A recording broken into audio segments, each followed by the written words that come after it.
From Mountain Home to Raft River, we've got all the District 4 analysis you'll need to know. This is the Magic Valley Prepcast with Scott Burton. That's right. Welcome in another edition of the Magic Valley Prepcast on IdahoSports.com, your weekly stop down of District 4 athletics. One of the big stories happening in the Magic Valley and high school athletics week in, week out here in the great state of Idaho. My name is Brandon Baney. We will bring on Scott Burton, our Magic Valley expert, here in just a moment.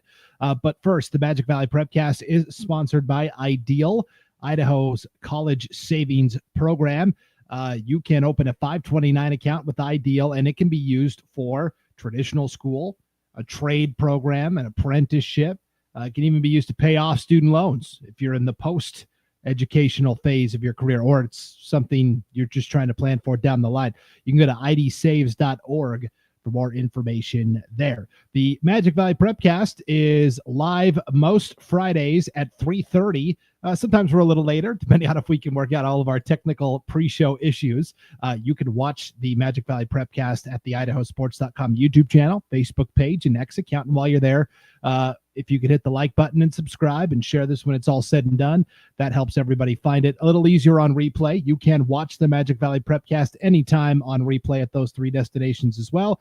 You can also listen to the Magic Valley Prepcast at IdahoSports.com or wherever you download and subscribe to podcasts. With all of that out of the way, let's bring on the man we all came to hear from today. It is Scott Burton. What's up, Scotty?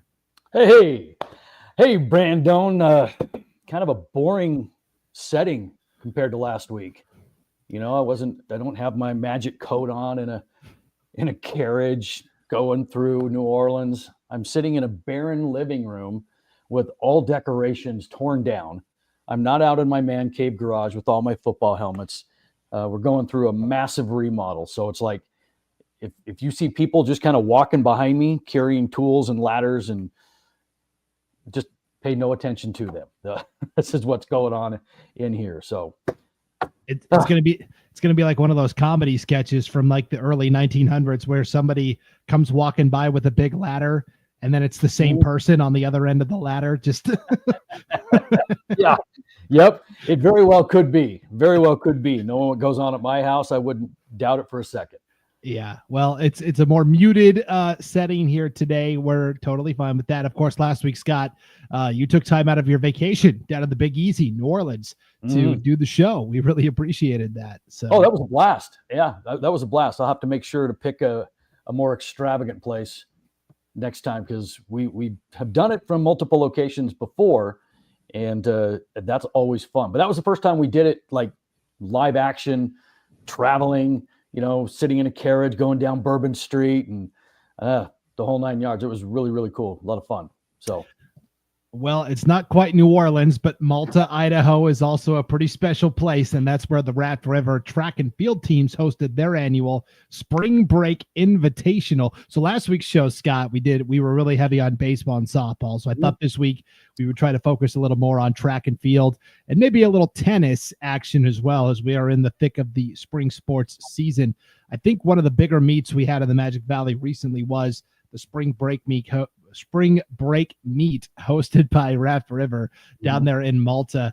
The Raft River girls win the title in a close one over Grace, and then the Grace boys win in an even tighter battle over Raft River by just 4.5 points. So Raft River's boys were that close to making it a clean sweep in the team races. Yeah, good performance by Raft River. And as you kind of go up and down the, state rankings and whatnot, you see quite a few Raft River tracksters in there, both boys and girls. Yeah. This was good for, a lot of smaller schools in the Magic Valley. Raft River obviously was there hosting. Grace came over from East Idaho, but Shoshone, Oakley, Lighthouse Christian, Valley, they're all district rivals to Raft River. And then Dietrich was there as well from the 1A ranks. And we had some pretty impressive individual performers. I'll go through the event winners, Scott, and then I wanted to use it as kind of a jumping off point to take a look at this 2A track and field landscape statewide, because there is a lot of really good talent in the Magic Valley from places like Oakley and Raft River and Murtaugh when it comes to track and field. And so we kind of want to track how these track athletes are going to do throughout the season.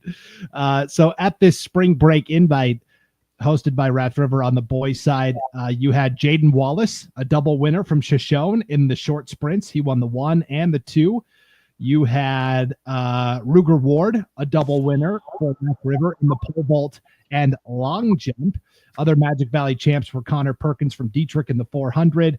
Shoshone swept both the 4x2 and the 4x4 relays. Raft River won the 4x1 relay.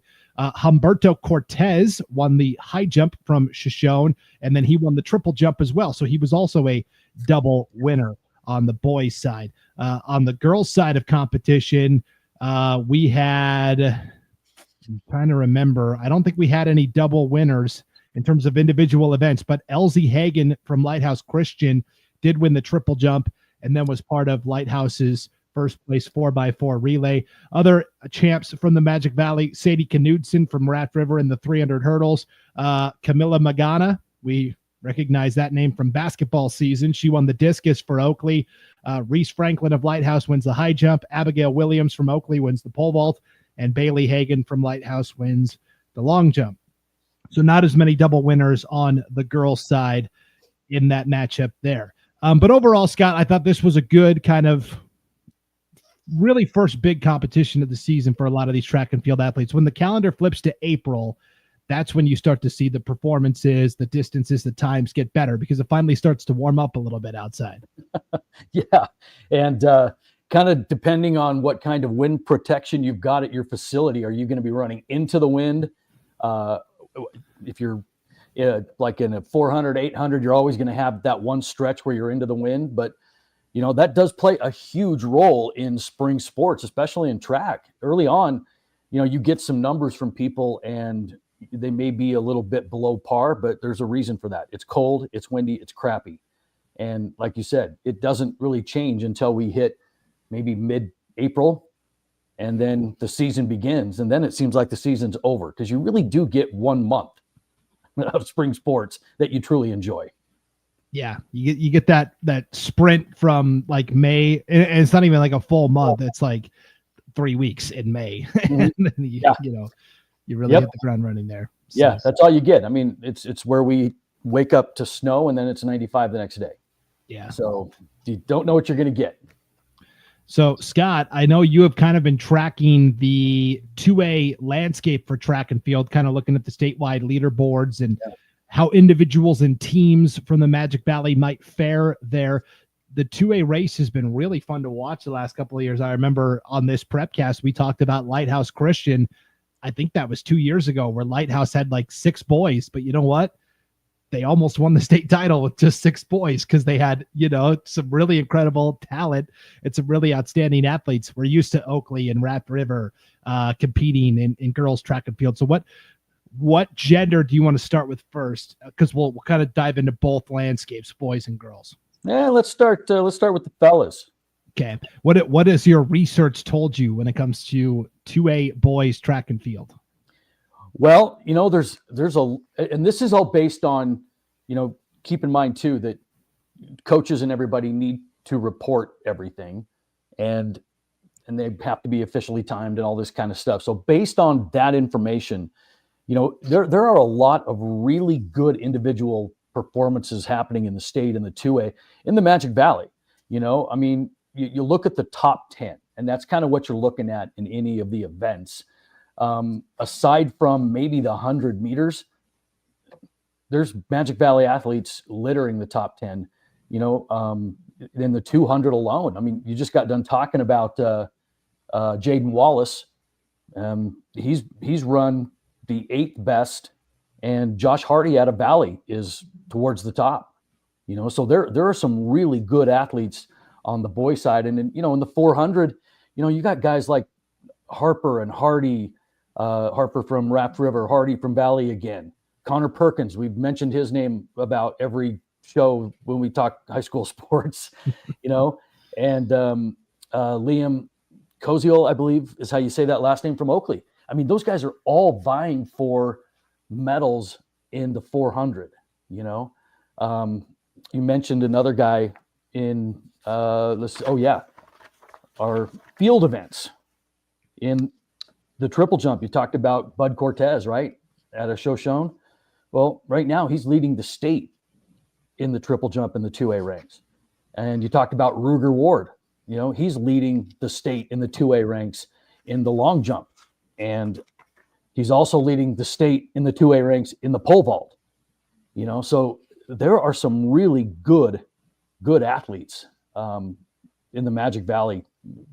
They're going to take home some medals. And I could go on and on and on. This is really impressive.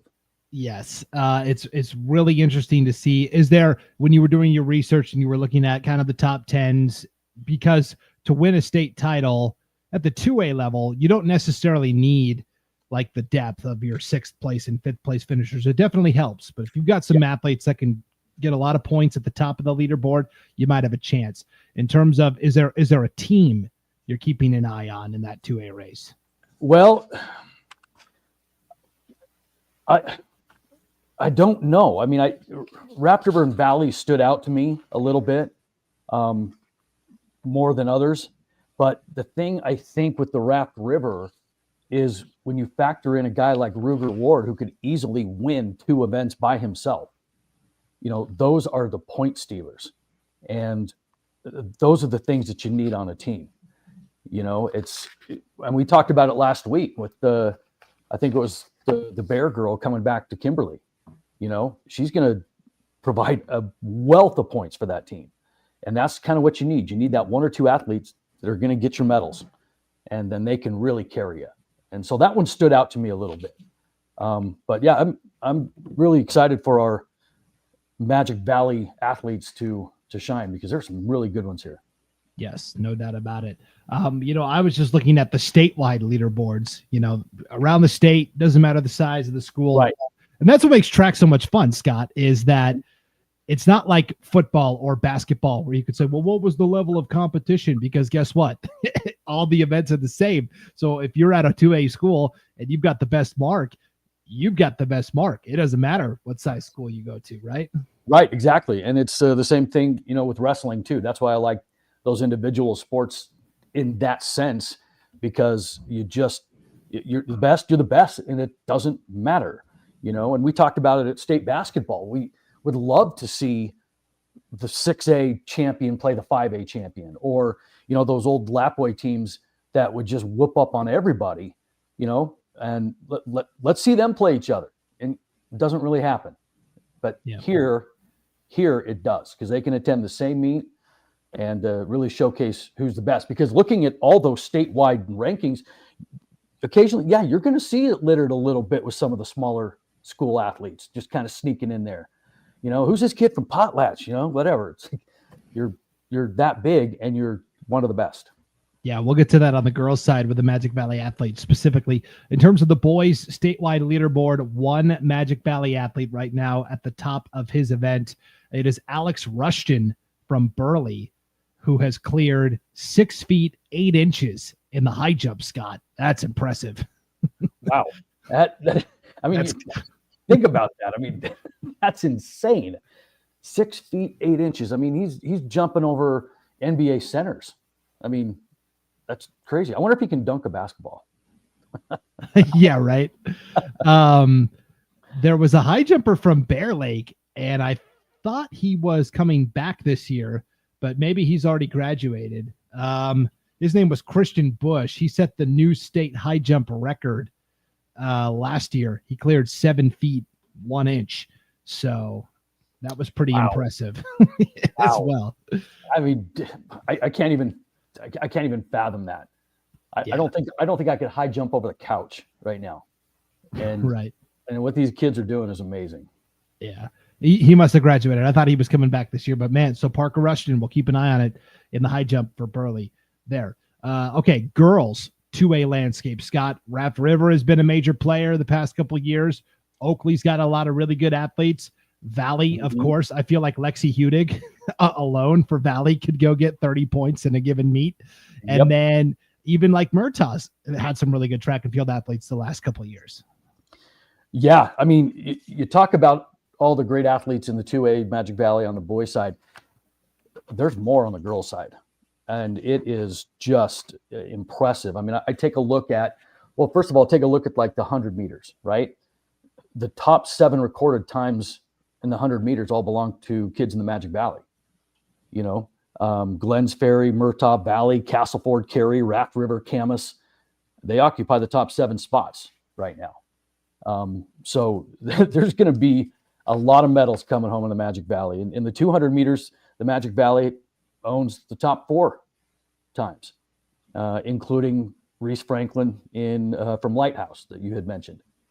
So man, there is, and the Glens Ferry, Madison from Glens Ferry. Maddie Spriggs. Yes. She is right now sitting at the top of the 100 meters, top of the 200 meters, and second in the 400 meters. That's the athlete right there that is going to bank points for you. And she is quite a special track athlete. The one speedster that didn't go out for Frank Case's softball team at Glens Ferry High. Oh, I'm sure we're going to hear from him. He's going to tell, I'm still recruiting her. I'm still trying to get her. In pinch runner situation, I think I got her. Right. That happened a couple of years ago, Scott. I was doing the 1A state baseball tournament, and Horseshoe Bend was there competing, and they had 2 guys from Garden Valley on their team, and Garden Valley didn't have enough guys for their own baseball team. And these are like not world class, but like top athletes, helped them win the state basketball championship, great speed. And so with Garden Valley not having baseball, they decided to do golf. Well, the golf season gets done so much earlier than all the other sports. The Horseshoe Bend coach they were co-oping with Garden Valley. Basically, the athletes from Garden Valley could play there. And he went to these 2 athletes and was like, hey, we've got just enough time to get you the practices you need that you could be on our team at state and pinch hit, pinch run, good athletes. You want to do it? And they're like, yeah, let's do it. Sure. And so they went from golfing for Garden Valley to being basically pinch runners for the Horseshoe Bend baseball team all in the same year. Oh, that's awesome. Yeah. Only in small schools get away with that. So it's never too late, Coach Case. You could still try and get Maddie Spriggs to maybe do both sports.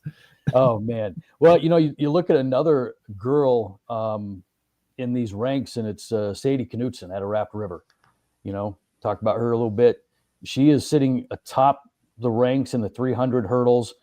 She's sitting in the top 10 in the 100-meter hurdles, and she's also part of the 4x100 meter relay team that sits second overall in the state. So there's another point getter for you. And as a trackster, that's what you look for. Again, I sound like a broken record, but that's what it's about. Yeah. Okay. In terms of the statewide leaderboard for girls track and field, and again, we're expanding beyond the 2A. We're looking at any Magic Valley athletes. Isabella Burnett from Kimberly, top time in the 400 right now, 58.77. Kimberly also has the best 4x200 relay with Isabella Burnett, along with Hannah Fisher, Samantha Hardy, and Renetta Welch. We talked about Carly Bear from Kimberly, going back from Burley to Kimberly and what kind of impact she was going to have. Carly Bear right now has the top long jump mark in the entire state, 17 feet, 7 3/4 inches. And then how about this? From Murtaugh, Scott, Bristol Perkins has the top long jump in the state as well. She is tied with Carly Bear right now, also at 17 feet, 7 3/4 inches. And that's what we were talking about. A girl from Murtaugh can lead the state in a track and field event if she's good enough. Yeah, absolutely. We got a 2A jumper leading the 6As. That's what's the cool thing about it, and you look up and down, you see a couple of the small schools like Snake and Fruitland sneaking in to a couple of spots, but man, that's the cool thing. It is anybody, doesn't matter your school, doesn't matter your size of your school. You're an athlete. Yep. So we will continue to keep an eye on the track and field landscape throughout the Magic Valley. I knew that a lot of the 2A teams had just competed at Raft River, though, so I thought that was a good time to stop down and zoom in a little bit and see specifically what was going on at the 2A ranks. Scott, I wanted to talk tennis quickly as well. Tennis season off and running, of course. Now, most of the schools in the Magic Valley fill out the tennis lineup in terms of like 4A schools. That's not the case everywhere in Idaho, but schools like Gooding and like that are able to have a tennis program. And everybody in the Great Basin Conference has a tennis team, right? Jerome, Wood River, Twin, so on and so forth. Yeah. Okay. Yeah. what was your question? That was so. What I find fascinating about tennis in Idaho is that, of course, there's the singles portion of the lineup and there's the doubles portion of the lineup, but then there's mixed doubles. And Scott, I have tried to research this. As far as I can tell, the only other state in the nation that has mixed doubles as a high school tennis event you can compete in is Texas. So really? Idaho and Texas, those are the only two states I've found where mixed doubles happens. And that's essentially one boy, one girl play together. And so I don't know. I've just always been fascinated by it. And I thought it was a good time to talk about it because we have a duo from Gooding that is currently in the mix in terms of mixed doubles. They are tied for second in the entire state in terms of total number of wins in mixed doubles right now. They each have 3 victories on the season. It's Adelaide Davis and Hiram Walker. So that's pretty cool over there at Gooding High School. Wow. I had no idea about any of that. Tennis and I are distant friends. I played a lot of sports in high school, 4-sport athlete, but you put a tennis racket in my hand, I mean, it is swinging for the fence for me. You know, I have no technique. I just hit it like a baseball. And so I watch these kids, and some of them are really, really good. Now, the thing about the tennis, and you started to allude to this a little bit, is everybody's got a program, right? But at the same time, a lot of these programs are social programs in a way, where kids are coming out, they're learning the game, they're just trying to get involved in things, and maybe they're not very good, but it's better than not doing anything at all, especially in the spring. But then you get some of these other programs, Twin, Wood River in particular, are really, really solid programs and can vie for team titles each year, and you talk about the mixed doubles thing. I had no idea that was not a thing, but you think about it and it's like, man, that's it. Imagine if they were boyfriend and girlfriend playing together. I mean, talk about a relationship tester. I mean, we do it in golf where we it's called a Chapman, where husbands and wives or boyfriend and girlfriends or whatever are on the same team and they just hit each other's shot, alternate shot. Boy, you want to talk about testing your patience. That is, I guess I can see why. Well, I think that's good early skill development. As somebody who's married, Scott, and you've been in relationships before, you gotta be able to communicate effectively with the opposite sex, right? Yeah. And so this is good early training.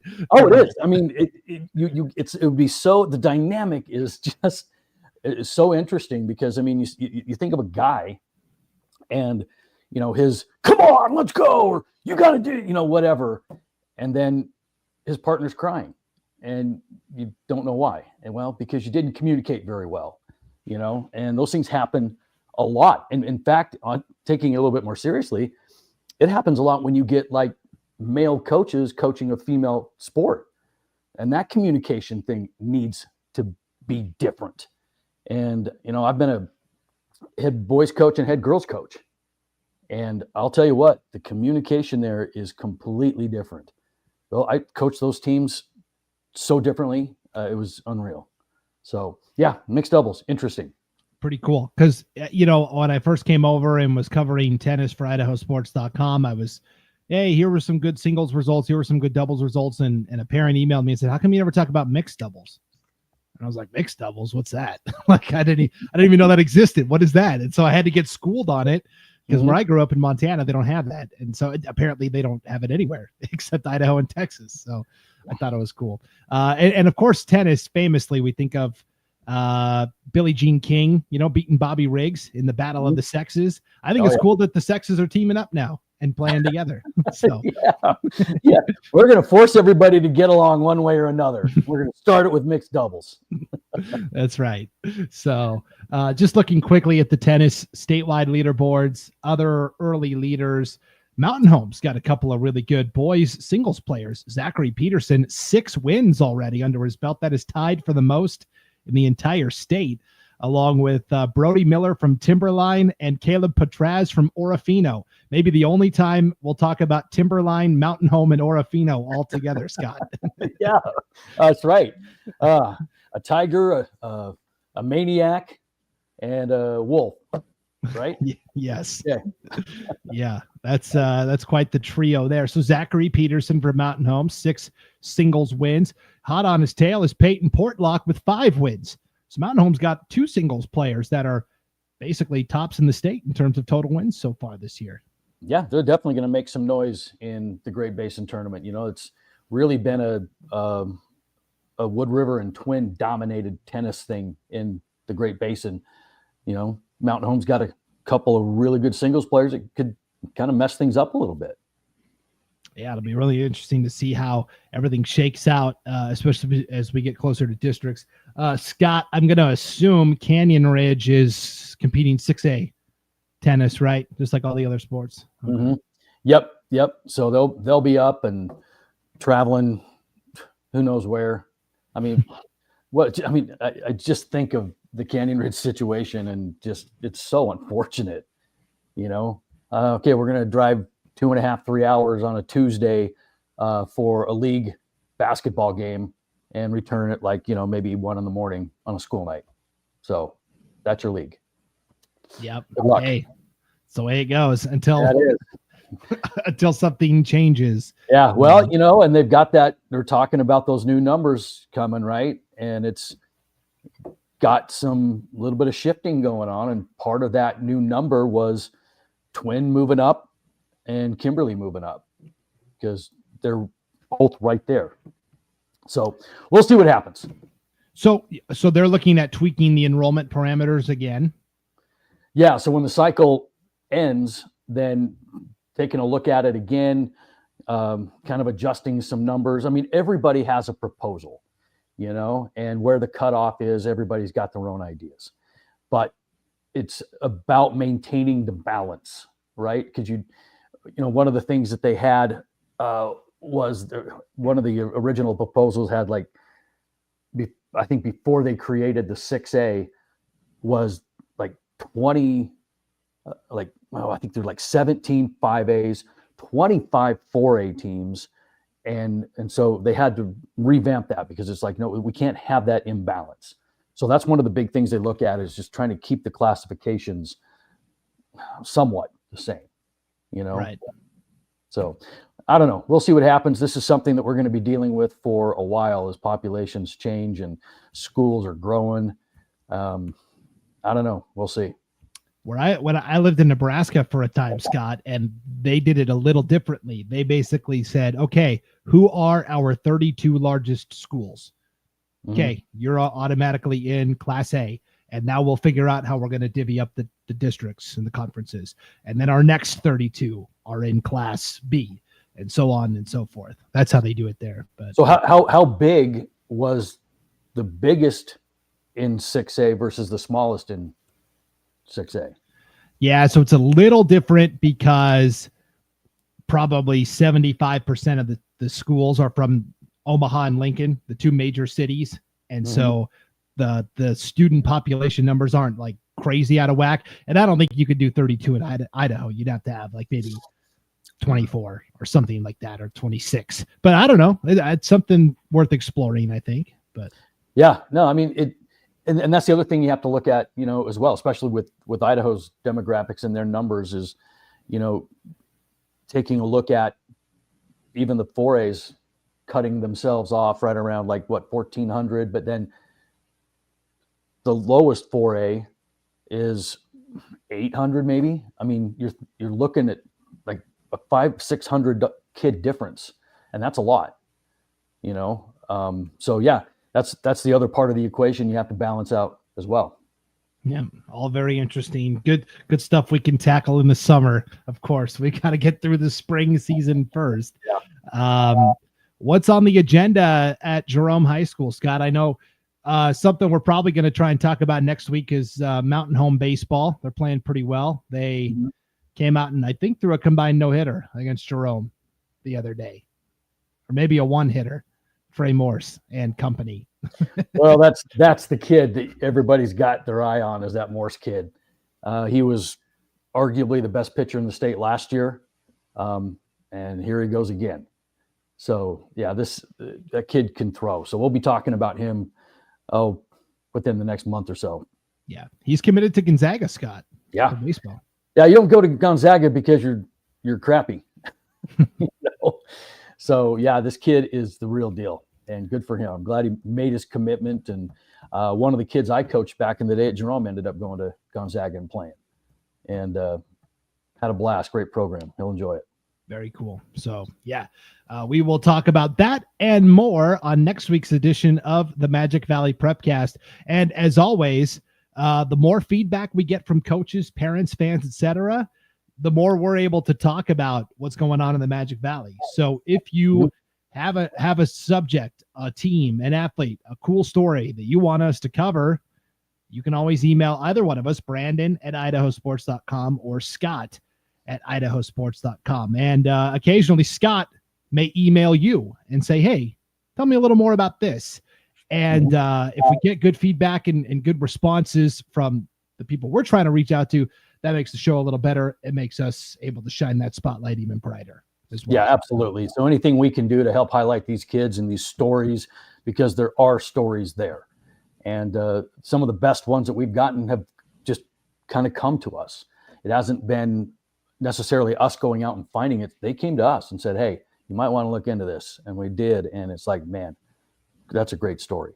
Could be a human interest story. It's dealing with kind of one of our athletes, a school. I mean, anything at all that deals with our high school athletes on or off the field. That's what we want. And as we head into later spring and summer, that's where the bulk of these stories are going to come out. And we're going to highlight those. Yep, for sure. So be on the lookout next Friday for another great edition of the Magic Valley Prepcast. Thanks for tuning in to this week's edition, everybody. For Scott Burton, I'm Brandon Baney, and we will see you next time on IdahoSports.com.